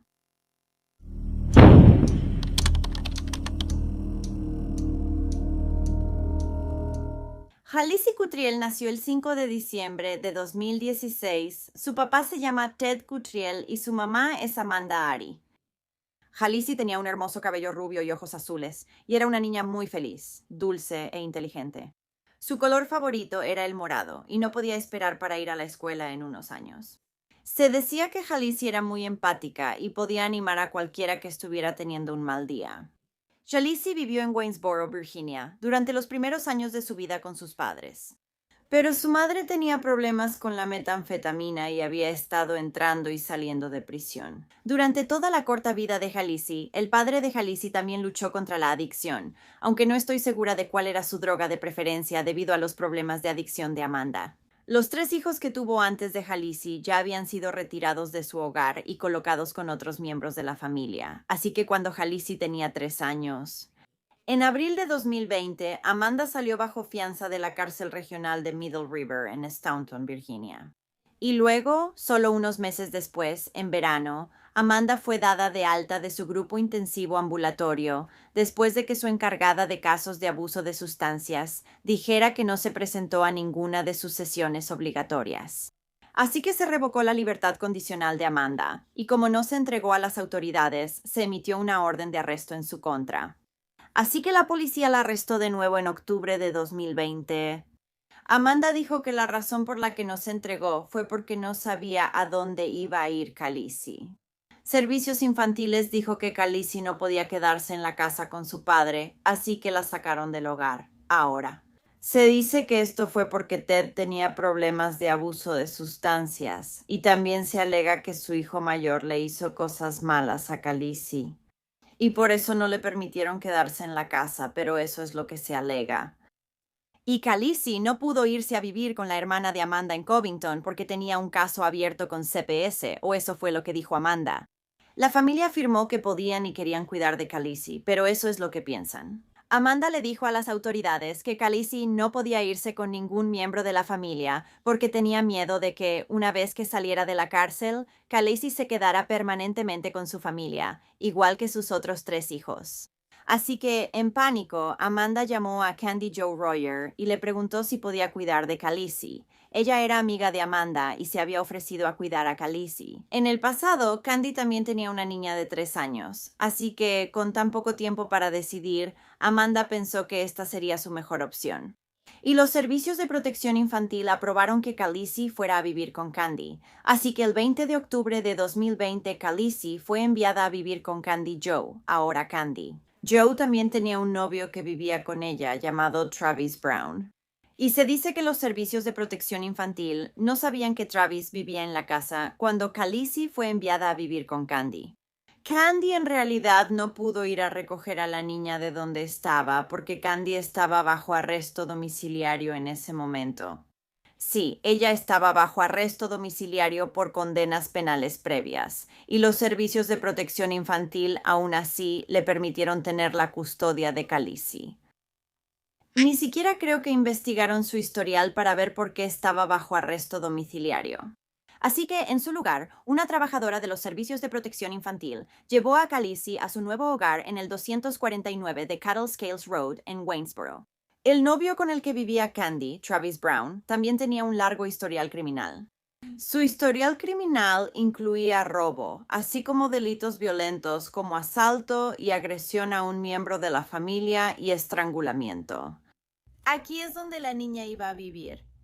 Amanda sabía que Travis vivía en la casa con Candy, aunque no estoy segura si ella sabía todo sobre su pasado criminal o no. La vida de Khaleesi en su nuevo hogar no sería feliz. Desafortunadamente sería todo lo contrario. La trabajadora de servicios de protección infantil que la dejó dijo que intentó regresar para ver cómo estaba Khaleesi algunas veces después, pero no pudo ponerse en contacto con la familia. Poco después de que Candy Joe llevó a Khaleesi a su casa, publicó en su página personal de Facebook sobre la nueva integrante de su familia, mostrando fotos de Khaleesi con ella. Al principio parecía muy feliz de recibir a la nueva niña en su casa, pero eso cambió muy rápido. A menos de 3 semanas de mudarse con Candy, Khaleesi empezó a sufrir abuso. Se tomaron fotos de Khaleesi poco después de que se mudó, y en las fotos tenía la frente moreteada, una mejilla hinchada y una abrasión en el labio inferior. Luego, solo 3 días después de esto, se tomó otra foto de Khaleesi, y le faltaba la mayor parte de su cabello. Y los moretones eran aún más notorios en esta foto también. Khaleesi también adelgazó considerablemente durante su estancia en la casa de Candy. También hay una foto de ella, donde parece que tiene quemaduras de cigarro en las orejas. Pero Amanda llamaba y hablaba con Khaleesi. De vez en cuando, se volvió cada vez más difícil tratar de localizar a Khaleesi y a Candy. El 12 de enero de 2021, Amanda tuvo lo que no sabía que sería su última llamada telefónica con Khaleesi. Después de eso, Candy solo le daba una excusa tras otra sobre por qué no podía hablar con su hija. Una de esas excusas fue que CPS dijo que no le permitían hablar con Khaleesi, ya fuera cierto o no. Amanda estaba preocupada porque no le permitiría hablar con su hija. En marzo de 2021, Amanda envió a su primo, Daniel Mullen, con dinero y un celular para dárselo a Candy, y que así pudiera hablar con Khaleesi. No funcionó. En agosto de 2021 volvió a enviar a su primo con más dinero para dárselo a Candy, y de nuevo esto no sirvió de nada. Aún no podía hablar con su hija. Entonces, de repente, Candy y Travis cortaron toda comunicación con Amanda y no respondían ni contestaban ninguna de sus llamadas telefónicas. Luego, el 4 de septiembre de 2021, Amanda estaba viendo la televisión de la cárcel cuando vio que la familia de Candy Joe la había reportado como desaparecida el día anterior. Cuando escuchó esto, Amanda alertó a las autoridades de la cárcel y se los dijo. Candy tenía a su hija, Khaleesi, y Amanda estaba preocupada porque no había hablado con ella en meses. Y ahora Candy estaba desaparecida, así que Amanda no tenía idea de a dónde había ido su hija. Se creía que Candy estaba con Travis cuando fue reportada como desaparecida el 3 de septiembre. Travis, en ese momento, también era un fugitivo buscado por la policía en 5 jurisdicciones diferentes. Pero, por supuesto, Candy en realidad no estaba desaparecida, y Travis en realidad había iniciado una ola de crímenes por Virginia y Pensilvania.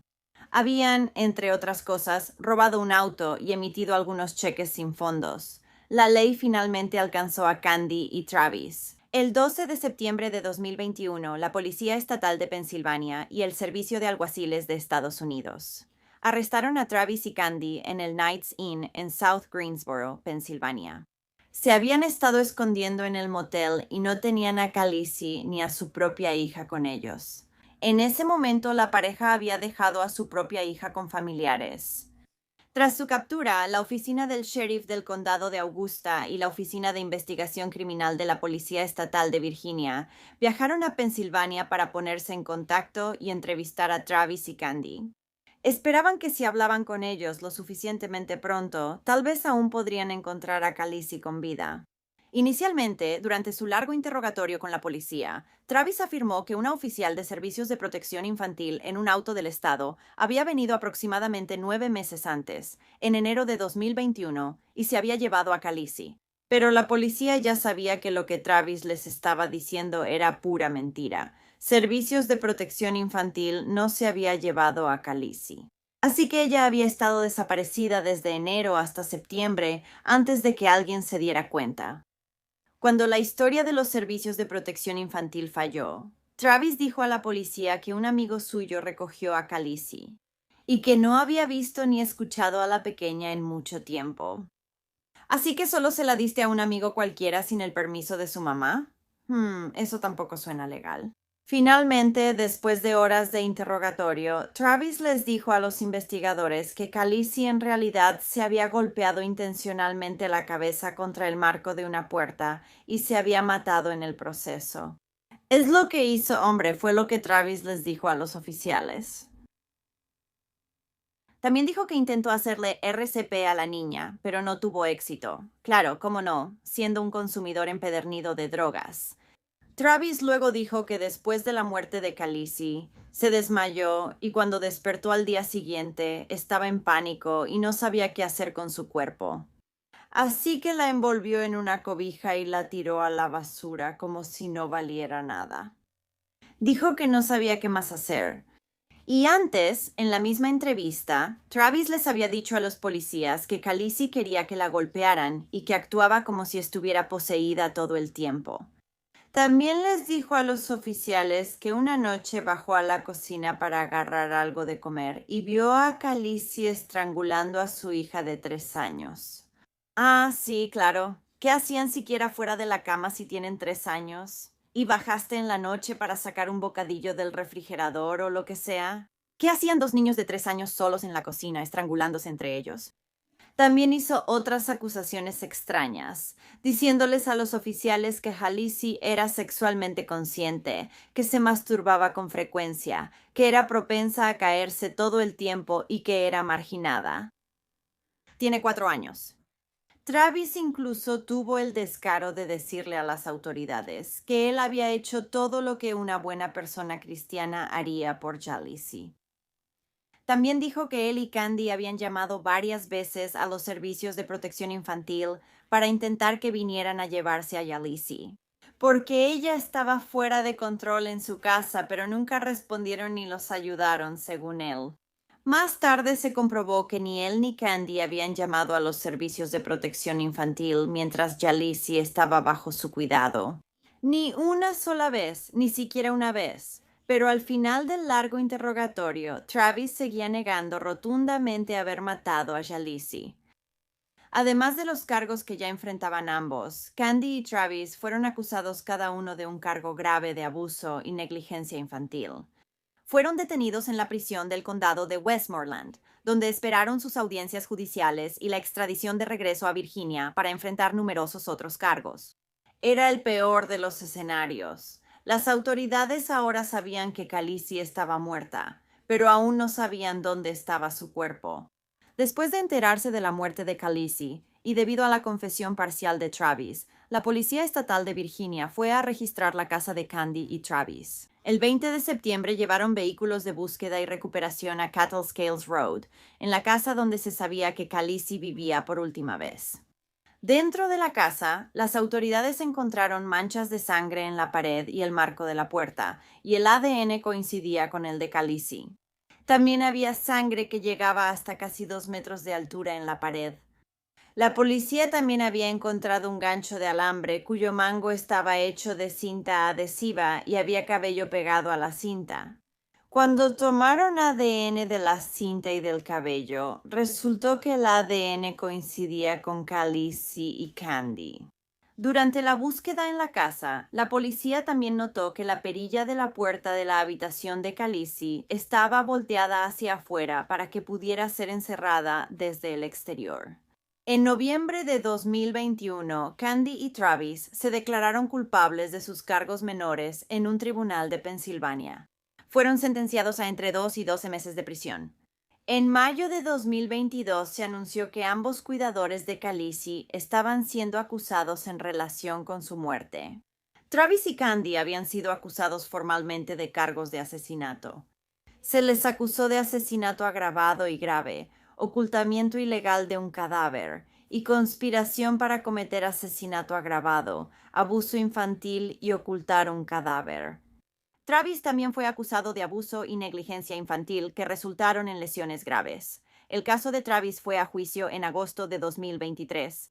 Durante su juicio se presentaron pruebas en video y fotografías del abuso y la tortura de Khaleesi. Las autoridades encontraron alrededor de 46,000 fotos en los dispositivos electrónicos de Kandi.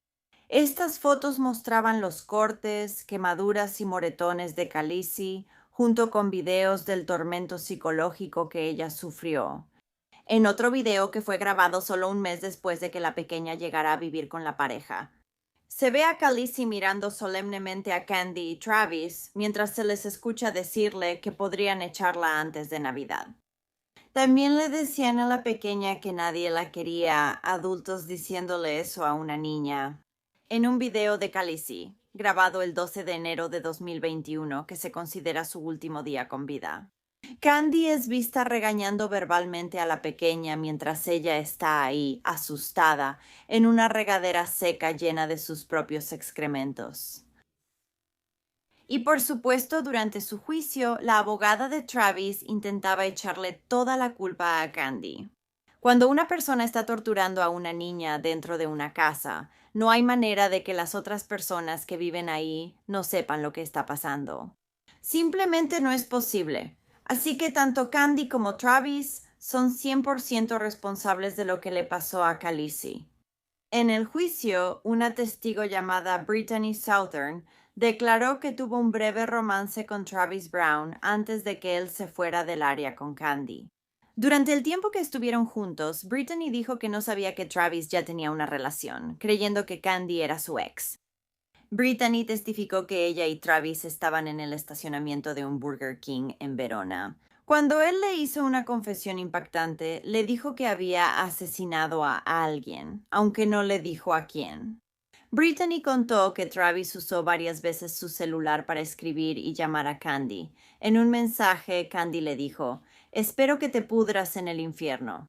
Eres una pobre excusa de persona. ¿Te acuestas en la cama por la noche pensando en lo que le hiciste a esa niña? Porque a mí me está matando por dentro». Kandi también le dijo a Travis que debería contarle a Brittany sobre el mango del cepillo, las quemaduras y los moretones. Brittany dijo que cuando se enteró de Khaleesi y le preguntó a Travis sobre la niña, su respuesta fue irse furioso y lanzarle su celular. Así que el 30 de agosto de 2023, el jurado deliberó y después de solo 4 horas regresaron con un veredicto de culpable.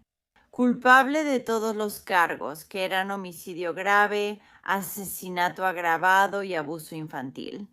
Aún no ha sido sentenciado, pero se espera que lo sea en febrero de 2024, 2 semanas después de la condena de Travis. Kandi Royer se declaró culpable de asesinato en primer grado y crueldad con la intención de herir a un niño. A cambio de sus declaraciones de culpabilidad, los otros 6 cargos en su contra fueron retirados. Kandi tiene programado ir a juicio en octubre de este año y enfrenta una condena de 20 años a cadena perpetua. Lamentablemente, el cuerpo de Khaleesi nunca ha sido localizado, pero la policía dijo que no van a abandonar la búsqueda.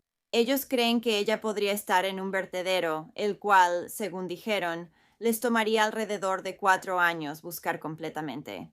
Se estableció un memorial para Khaleesi en la oficina del sheriff del condado de Augusta en Verona, la oficina que manejó su caso.